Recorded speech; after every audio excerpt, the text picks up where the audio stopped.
Amici bellini, eccoci qua. Ovviamente, che giorno è? Vedi? È il martedì.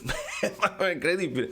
È proprio martedì. È martedì 4 e come promesso facciamo un video di ufficialità di mercato, perché lo so che voi volete parlare del fatto di Insigne, lo so benissimo. Però, visto che non è proprio l'ufficialità che mi aspettavo, facciamo anche un po' di previsioni di formazione, perché questi siamo e quindi si fa la lavagnetta e si fanno delle previsioni in anticipo rispetto a quello che sarà domani la formazione. Spalletti, la conferenza, domani ci divertiamo.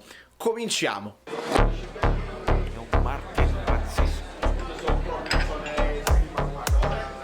Rumore incredibile. Amici bellini, ciao. Ma perché Insigne se ne va? Non capisco. Che cosa sono i benefit? Che sono i bonus raggiungibili? Ma sono facilmente raggiungibili oppure è difficile raggiungerli? Perché Insigne fa vendere più pizze in America. Aiutatemi, non lo so. È una mosca. Allora, non lo so che cosa è successo. C'è stata un'interferenza temporale. Ieri mi sono visto Tenet e quindi non ci capisco più niente. Non l'ho capito. Ho chiesto a Guido e vediamo un pochino se riesce a spiegarmelo lui, perché vado in difficoltà. Con Nolan vado in grossa difficoltà. Vittorio Varavallo, benvenuto. Nuovi iscritti, benvenutissimi. Vecchi iscritti, miei eroi, bentornati. Lo so, sono giornate complicate. Voi potete lasciare un like liberatorio, ecco. Sai quei like che... Ah, bello, ci metti il like proprio che lo compone, bello, un mattutino. Che questo è un mattutino che lo compone. Allora, signori miei e signore mie, amici e passanti e viandanti, io qua, lo so, voi volete parlare, 11 milioni. Vedi, il bambino non capiva. A proposito, scrivetemi nei commenti come si chiama quel bimbo, perché non ho idea, non lo so, non lo conosco. Poverino però, perché poi i bambini sono quelli che soffriranno di più. E non si spiegano certe cose. I bambini, ma mica solo i bambini. C'ho migliaia, centinaia, non migliaia, ma centinaia di commenti in privato di gente che mi sta scrivendo qualsiasi cosa sulla questione Insigne e vi capisco tutti. Poi ci sarà la corsa a chi vuole prendersela con ADL, con la società, chi se la vuole prendere con lui. Io aspetto un altro po', onestamente aspetto un altro po' prima di prendere posizioni, perché ci vogliamo fidare di Di Marzio, fidiamoci di Di Marzio quando si parla di quelle cifre. Adesso questo fatto veramente dei benefit mi fa ridere, perché tutti i contratti hanno dei benefit e improvvisamente si parla solo di questo fatto dei benefit, ma è un'altra realtà, è un altro sport, è un altro calcio, sono altre situazioni. Voi ricordate che Pelé prendeva 15 milioni all'anno netti in Cina? Pelé valeva 15 milioni all'anno? No, assolutamente no. Però in Cina, per convincerti, ti danno questi soldi e poi aggiunge, non aggiunge, sposta, non sposta. È veramente un'altra situazione. Noi in Italia, come nel resto dell'Europa, quando tu fai una squadra e decidi questo è il nostro ingaggio complessivo dei giocatori, con questi giocatori spendiamo questi soldi, qual è il rientro? Con questi giocatori acquisiamo più tifosi, con questi giocatori andiamo sicuramente in Champions, quindi prendiamo i soldi della Champions, con questi giocatori superiamo i quarti e quindi andiamo. Questo è un discorso che fanno le squadre di livello e quindi mettono tutto sul piano della bilancia. Poi ci sono alcune squadre che possono permettersi di fare spese pazze, perché magari i presidenti hanno soldi illimitati e quindi si possono togliere degli sfizi. Altre squadre invece devono far conto con i bilanci e magari comunque non ci rientrano, perché poi puoi fallire l'obiettivo se il fatturato non aumenta. Insomma, è un discorso ampio, semplice. Questo però non vale nei campionati come quello americano, come quello cinese, fino a un certo punto hanno bloccato tutto, come quello arabo. Lì è un discorso diverso, lì si devono fare altri tipi di valutazione. Può essere veramente, e non sto scherzando, che Insigne rappresenterà lì tutto un collegamento, un ponte tra l'Italia e l'America, tra l'Italia e il Canada, perché ci sono tantissimi italo-americani, italo-canadesi. Di conseguenza non pensate sia solo una cosa di calcio, perché non lo è. Magari Insigne lì aumenterà il fatturato delle pizze vendute allo stadio stadio a fine primo tempo. Cioè veramente non è un discorso molto più ampio del semplice non li vale 15 milioni oppure Giovinco in sì. È un discorso molto più ampio che approfondiremo quando la notizia sarà ufficiale, perché adesso io non mi posso basare sull'ufficialità di Di Marzio. Notizie, ha parlato con Spalletti gli ha chiesto la maglia autografata del Toronto, ma con queste cimici negli spogliatoi la vogliamo finire? Mamma mia, vabbè, sapete tutto voi, io non so niente. L'importante però è parlare del Napoli, perché noi non siamo tifosi di Insigne, noi non siamo tifosi di Gulam e neanche di Mertens, di Maradona e di Swok. Noi siamo tifosi del Napoli e a noi deve interessare solamente il bene del Napoli, non di ADL, non di Edo, non di Allan, non di Benitez, solamente del Napoli. Ed è il Napoli che tra 2 giorni deve andare a Torino a giocare una partita che probabilmente stabilirà se il Napoli può lottare per il 4º posto, per il 3º posto, oppure se viene risucchiato e il panico generale si muove in città. Ecco perché tutto questo casino che si sta facendo per Insigne non può far bene, perché la squadra si distrae, perché questa cosa nello spogliatoio si risente, sono punti che si tolgono, e se togli i punti al Napoli in questa fase delicata e li dai proprio alla Juventus ci risiamo.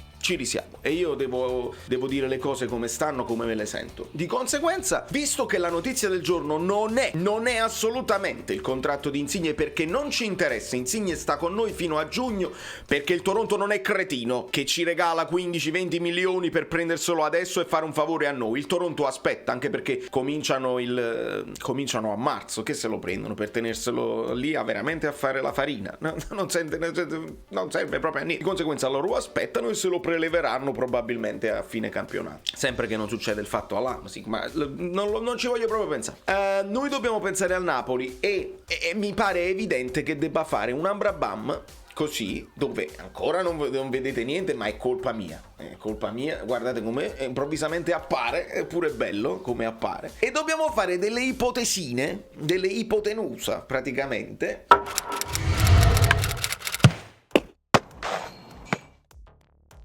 Perché li vedete questi giocatori, inclusi le cosiddette riserve? Le vedete qua, no? Penso che le vedete. Questi siamo, rendetevi conto che questi qua siamo. Con un discorso, ovviamente Malquit positivo, questa è la notizia, che avrebbe giocato probabilmente titolare. Quindi indovinate un po', Di Lorenzo raggiunge i 6.000 minuti con questa partita, non lo so in quanto tempo, non è umano, veramente non è umano.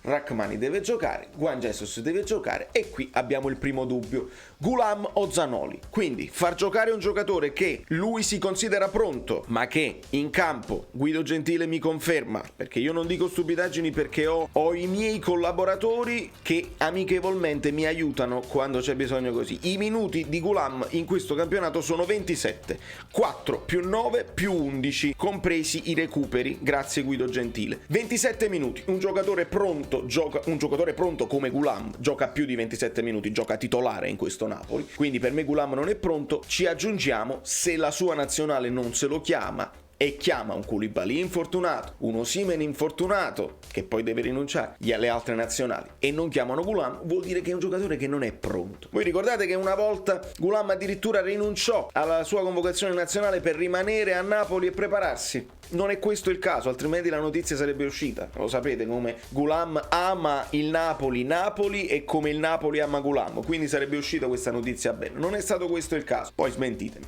non c'è problema. Far giocare Gulam con 27 minuti nelle gambe complessivi e quindi sperare che possa reggere una partita tosta a Torino contro la Juve, contro chi ci sarà là, non lo so, un Quadrato che avanza, un Kulusevski, un Chiesa, non lo so, la formazione della Juve non la so. Quindi rischiare un lui o rischiare uno Zanoli che di minuti complessivi ne ha 9, 7 più 2, e quindi una bella partita tosta. Io lo sapete, di solito sono molto allegro, ho perso un pochino la pazienza, perché oggi bisognava presentare Tuanzebe e metterlo in campo giovedì. Oggi bisognava presentare Tuanzebe e metterlo in campo giovedì. Ma quello è extracomunitario, i problemi burocratici, le visite mediche, a me non interessa. Non ti prendi un extracomunitario e ne trovi un altro, perché il discorso Anghissà ve l'ho fatto qualche giorno fa. Se ti prendi Anghissà e non un altro, hai il problema della Coppa d'Africa. Di conseguenza bisognava prenderne un altro e non Tuanzebe. Bisognava presentarlo adesso, perché adesso adesso ti servono ti servono 3 punti, e se ne fai uno ben venga. Ma se perdi a Torino con la Juventus, i soldi che hai risparmiato scegliendo Tuanzepe invece di un altro, te li ritrovi poi a fine campionato. Ma andiamo con calma. L'ipotesi è, se Demme, ricordiamo che Demme e Politano stanno giocando così e così perché ritornano anche loro dalla positività, e speriamo si siano allenati bene, vacanze non vacanze, Lobot che anche lui così e così ma è stato recuperato, quindi questi due probabilmente dovranno giocare per forza a centrocampo, e molti li stanno mettendo così. Ma perché ho messo Fabian? Perché non ne abbiamo altri, perché la notizia della negatività di Elmas ancora non è arrivata, e quella di Lozano, che sono ancora nei loro paesi, li possiamo aspettare in nottata e voi me lo potete far sapere poi più tardi, ma voglio immaginare che si arrivino domani e poi devono partire direttamente, così non sono in una forma straordinaria per andare in campo da titolari. Di conseguenza io credo che, dovendo sceglierne uno che ha recuperato, Fabian e Insigne, stessa situazione, entrambi vengono dalla positività, quindi si sono allenati male, ed entrambi vengono da infortuni, il polpaccio che si ingiurisce e l'infortunio di Fabian. Di conseguenza, tra i due, su chi puntereste voi? Io non lo so, ma Spalletti sappiamo che ha stima sia di Fabian che di Insigne, ma Insigne, oltre alla positività e oltre al problema fisico, c'ha anche questa cosa sulle spalle adesso. Che fai? Lo metti subito titolare? E se succede un rigore, Insigne deve tirare il rigore, il capitano deve tirare il rigore, e se... Di conseguenza ho pensato che Fabian potrebbe essere schierato da Spalletti o sotto la punta o da mezzala, riproponendo un 4-3-3 con uno Zielinski che si può spostare a sinistra. Questo penso sia la cosa, perché Petagna, che molti stanno mettendo titolare insieme a Mertens, anche lui è adesso tornato negativo da pochissimo, e quindi quanto si è potuto allenare? Ci troviamo in questa situazione qua. Di conseguenza dobbiamo e devi anche avere i cambi, i migliorativi, non devi avere semplicemente i cambi, perché non puoi pensare di fare una partita di 96 minuti contro la Juve con 11 giocatori, devi avere i cambi. Quindi hai Ospina, puoi far entrare Meret e mettere Ospina a centrocampo. Vi sembra una battuta, ma così è. Puoi far entrare Zanoli se gioca Gulam, o far entrare Gulam se gioca Zanoli. Puoi far entrare Insigne a quello che ne viene nel secondo tempo, e puoi far entrare Petagna al posto di Mertens. Insieme a Mertens non si sa, non abbiamo Lozano, Politano la deve fare tutta, Zielinski la deve fare tutta. Queste sono le condizioni. Dopodiché in panchina sicuramente ci andrà un Costanzo, probabilmente un Ambrosino, un Cioffi, uno di questi qua della primavera, che verranno aggregati, ma che non credo possano fare parte degli unici titolari. Magari vengono messi nella mischia, questo non lo possiamo proprio sapere. Altre ipotesi che si possono fare, di cui qualcuno stava parlando: una difesa a 3, ovviamente, così che il Napoli poi sviluppa durante la partita, quindi difesa a 3 in questa guisa, e i 5 possono diventare questi, ovviamente Gulam, Zanoli con Politano che si fa tutta la fascia, e quindi a 2 così si può fare così, ma cambierebbe poco con questo 3-5-2, con questo praticamente 5-3-2 con uno Zielinski sotto punta insieme a Mertens o Petagna, ma cambia veramente poco. Al massimo tu puoi pensare di fare un'altra cosa, puoi pensare di mettere un Politano qui a tutta fascia, Gulam, Zanoli, uno Zanoli da quest'altra parte a tutta fascia come destro, perché nemmeno Di Lorenzo puoi sfruttare, e allora puoi sfruttare con Petagna in campo il fatto di avere le fasce, che poi questi diventano terzini, che arrivano fino in fondo e fanno i cross. È l'unica cosa a cui possiamo pensare, perché poi a questo punto questi diventano terzini, e sappiamo che Politano è preso in considerazione da Spalletti come uomo che si fa le rincorse e può dare una mano. Non so, pensa, ragazzi, io non credo ci siano altre soluzioni, cioè puoi giocarti con Insigne in campo, ti puoi giocare un doppio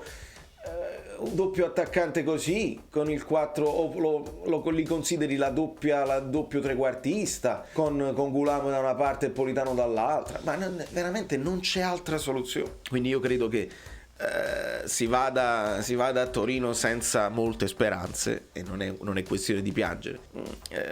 È inutile anche parlare dell'arbitro che ci mandano, un esordiente assoluto, pochissime partite in Serie A, ma va bene, mica è una partita importante, facciamo fare esperienza ai nostri arbitri e non c'è problema. Spalletti è meglio che si porta le scarpette come nelle ultime partite, perché è capace che deve giocare anche lui. Da New York, Valerio Fluido è tutto, fatemi sapere cosa ne pensate nei commenti. contenti, e se ritenete che il Napoli abbia delle possibilità di farcela con questa situazione, io credo che quello che viene bene. Anche una sconfitta la dobbiamo accettare col sorriso, perché non si può.